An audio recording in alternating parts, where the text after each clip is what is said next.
Today, welcome everyone to this video. Today we will be discussing about the different types of life cycles found in algae. Algae, as we have mentioned in one of our first videos, is a highly heterogeneous group, and so they show a wide range of diversity in various characteristics, which we have already seen. We saw the diversity that they showed in their habitat, the pigments, reserve food, reproduction, and now when we come to the life cycles also, we find different types of life cycles among algae. The first type is called the haplontic life cycle. In the haplontic life cycle, it is characterized by zygotic meiosis and gametogenic mitosis. So here we find the zygote undergoes meiosis as soon as it is formed. This diploid zygote is the only sporophytic stage in the life cycle of the algae. So as soon as it is formed, this diploid structure undergoes meiosis, producing haploid meiospores. And these haploid meiospores give rise to the haploid gametophyte, within which gametogenic mitosis takes place, producing the male and female gametes, which undergo syngamy or fertilization, producing the zygote, which is diploid and the only sporophytic structure in the life cycle of such plants. This life cycle is characteristic of several filamentous algae like nostoc and oscillatoria. The second type of life cycle is the diplontic life cycle. Here, zygotic mitosis and gametogenic meiosis are the characteristics. The zygote undergoes mitosis, producing a diploid sporophyte, which is the plant body. This sporophyte then conducts the process of meiosis. So it is characterized by zygotic mitosis and sporogenic meiosis, and as a result of this the gametes are formed. They undergo syngamy or fertilization, producing the diploid zygote. So the only haploid gametophytic phase of this life cycle are the gametes.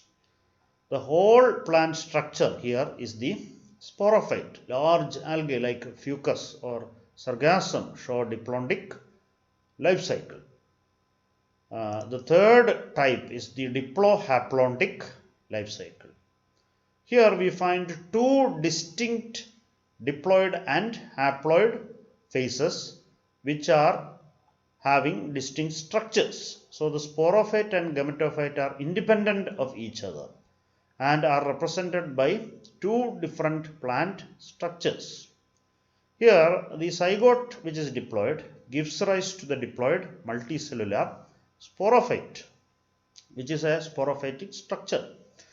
And sporogenic meiosis occurs, producing spores which are haploid, and they give rise to the haploid multicellular gametophytic phase, which is actually a multicellular independent gametophytic structure.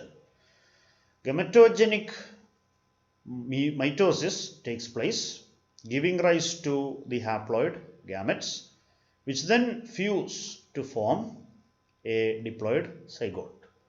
So here there are distinct sporophytes and gametophytes, and they show the alternation of generation through distinct independent structures. In some algae, both the sporophyte and gametophyte are similar in their appearance. Such a condition is isomorphic or homologous. In certain algae, the sporophyte and gametophyte are different. By structure, they can be easily identified because of the difference in structure. In such a condition, the term used is heteromorphic or heterologous.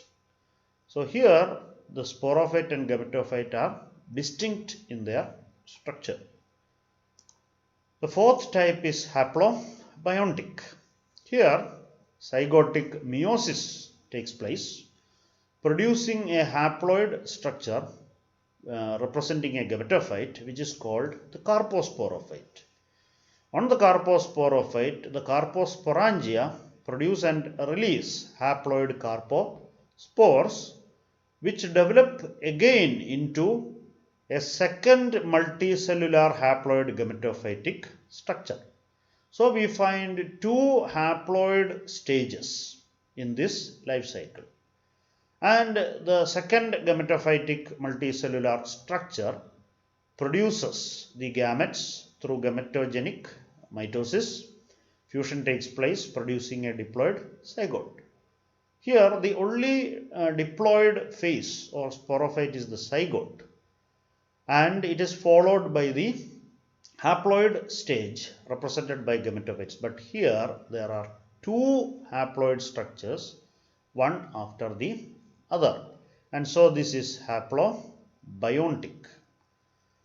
The fifth and final type of life cycle is diplobiontic.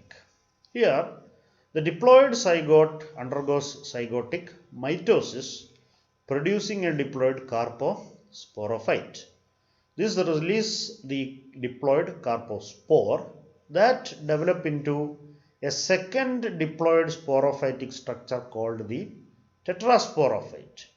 So here we find the presence of a diploid carposporophyte, which represents the first sporophytic structure or diploid structure, and a second structure called the tetrasporophyte representing the second sporophytic structure.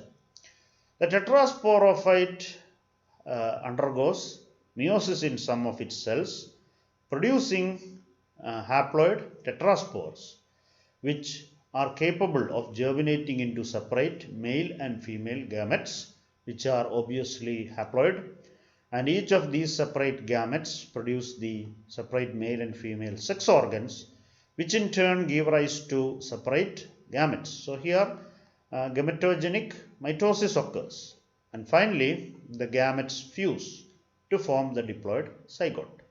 So here the haploid phase is represented by male and female gametophytes, which are haploid, but they are immediately succeeded by two diploid structures, a carposporophyte and tetrasporophyte. So this is called diplobiontic. So these are the different types of life cycles. Thank you very much for joining me in this video. Thank you.